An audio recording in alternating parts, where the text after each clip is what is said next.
Hi viewers, this is Tyagarajan, Assistant Professor, Department of ECE from Perry Institute of Technology. Today let us see the topic oscillator and its principle. What is an oscillator? An oscillator is an electronic circuit which is capable of producing AC voltage of desired frequency and wave shape. It can produce sine, square, pulse, triangular or sawtooth waveforms.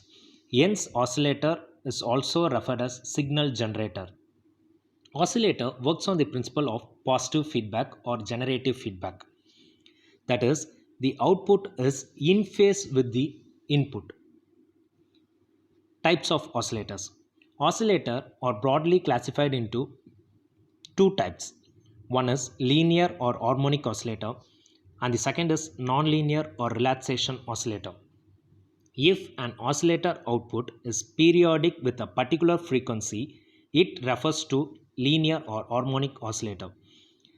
Similarly, if an oscillator output is aperiodic and follows differential equation, it is referred as nonlinear or relaxation oscillator. Example of nonlinear or relaxation oscillator is block-in oscillators. This linear oscillator is further classified into feedback oscillator and negative resistance oscillator. Feedback oscillator is further subclassified into LC oscillator or C oscillator and crystal oscillator. Negative resistance oscillator works on the principle of negative resistance property. Example of negative resistance oscillator is gun oscillator. As far as our syllabus is concerned, let us see feedback oscillators in detail. Feedback oscillators. Most of the feedback oscillator produce sinusoidal output. Any feedback oscillator consists of two important sections. One is amplifier section and the other is feedback section. Based on the circuital components used in the feedback oscillator are further classified into tuned circuit LC oscillators or C oscillators and crystal oscillators. In LC oscillator, a tank circuit is used in the feedback section. The tank circuit is nothing but a parallel combination of inductance and capacitance. Whereas in RC oscillators, the feedback section consists of resistive and capacitive elements. In crystal oscillators, crystals such as quartz, tourmaline are used. It works on the principle of piezoelectric effect. Conditions for oscillation.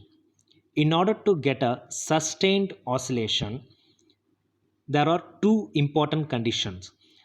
Condition 1, the loop gain must be unity. Condition 2, the total phase shift around the loop must be 0 or 360 degree or multiples of 2n pi. These conditions are known as Barkasian criterion of oscillation.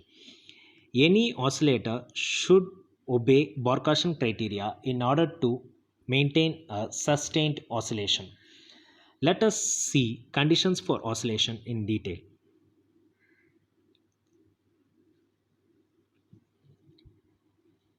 In order to make an amplifier with positive feedback as an oscillator, the gain with feedback should be maximum, that is infinity.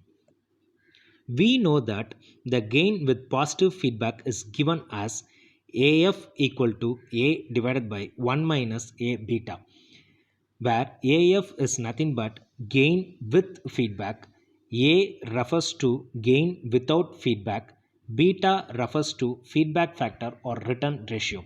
This is the general expression for a gain with positive feedback. In this equation, in order to get a infinity gain, the denominator part of this AF must be equal to 0. Hence, by making 1 minus A beta equal to 0 or A beta equal to 1, we get gain as infinity. But A beta equal to 1 is nothing but loop gain is unity. It refers that there is no input. It means you get output without any input. How it is possible? Since energy can neither be created nor destroyed, then where comes an output without any input?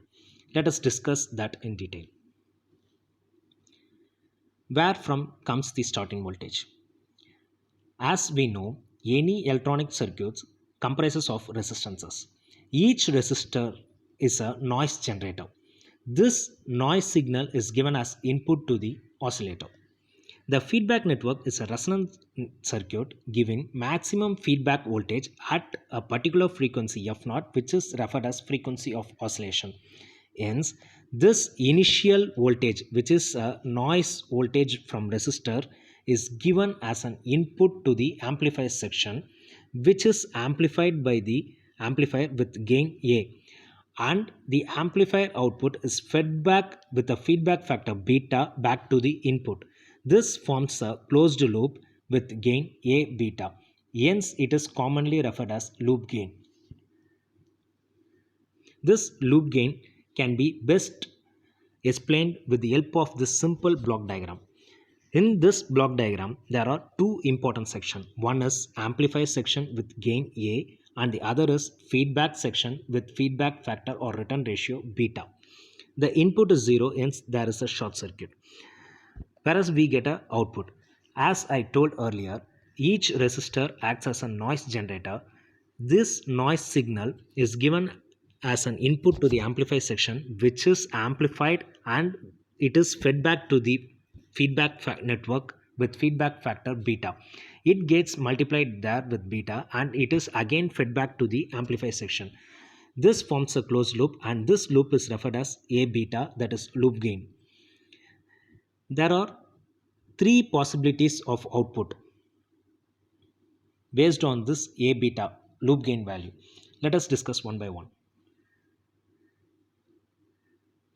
If A beta is less than 1, we get decaying of damped oscillation. That is, the oscillation tends to decay exponentially. Similarly, if A beta is greater than 1, we get growing oscillation.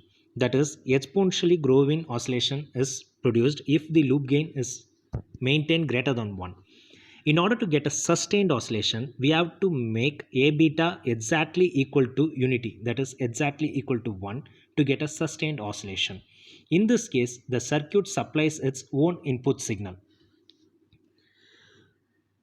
So, how an oscillation is built up? Let us see. Oscillation build up.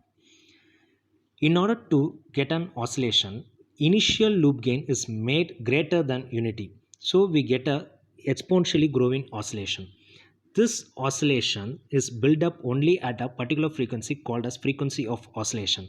After the desired output is reached, then the loop gain reduces to unity in order to maintain a sustained oscillation. This is how an oscillation is produced. This is the principle of an oscillator. Thank you.